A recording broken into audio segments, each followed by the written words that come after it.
off the nearby River Thames. Added to that, the child she was carrying in her swollen belly would be entering the world within weeks. "Mum, leave it to another time, will you? I never knew Dad, and I have other things on my mind at the moment. I could kill a cuppa, so why don't you go in and see to the kitchen, eh? You'll find a meat and potato pie in that basket our George carried in. We can eat once this load is off the cart." She knew her mum was partial to a pie and noticed her eyes light up at once. "I'll get cracking," Milly replied, licking her lips as she headed up the short path to the front door, her hands empty. "It's no place for me out in this rain. Not at my time of life, any road." "You've got your hands full there, love," a friendly voice called out from over the road. Ruby looked up from where she was examining the rug lying in a heap in the dust. She wasn't sure if the woman watching from her gate was referring to her mum or the furniture waiting to be unloaded and taken into the house. She stood up straight, wincing as a pain shot across the lower part of her back. As much as she'd been warned to take things easy, she'd gone against advice and insisted she could move the family into their new home without paying for hired help. It was their first proper home, as up to now they'd lived in rooms in a house shared with 3 other families near the river in Woolwich. There wasn't a lot of money spare to pay for such things as moving men. Smiling at the ruddy-faced neighbour, she replied, "You could say that," and then grimaced as another pain consumed her. She reached out to hang on to the side of the cart to help her stay upright.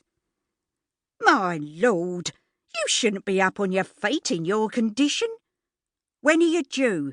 the woman asked, as she hurried to Ruby's side and supported her. "You're coming with me," she added, not waiting for an answer as she guided Ruby towards her own open front door. "Not for another month. But my furniture," Ruby gasped, unable to say much more. "Don't worry your head about that. It looks to me as though there's a baby wanting to be born. Sometimes they just can't wait," her new neighbour advised. She paused to take in Ruby, who was so thin that she looked no more than a child herself. Her face was far too pale, and her blue eyes were circled in black shadows. She didn't look well enough to deliver a healthy baby. "My oldest 2 are home from work for their dinner soon, and they'll have that lot shifted," she continued, in a voice Ruby knew she wasn't meant to argue with. At that moment, she didn't even have the power to speak, as yet another pain, like she'd never known when having her George, swept over her. She leant against the woman for support. After being almost dragged up a steep flight of stairs, Ruby was gently helped onto a large brass bed. "I'm just going to put some newspaper and old sheets down, and then we can make you comfortable. Will you be all right on your own just for a couple of minutes?" Still unable to speak, Ruby nodded as she took deep breaths until her body stopped complaining. "By the way, I'm Stella," the woman said. "Stella Green. And although I say it myself, you're in good hands now, so don't you worry. Hear me?"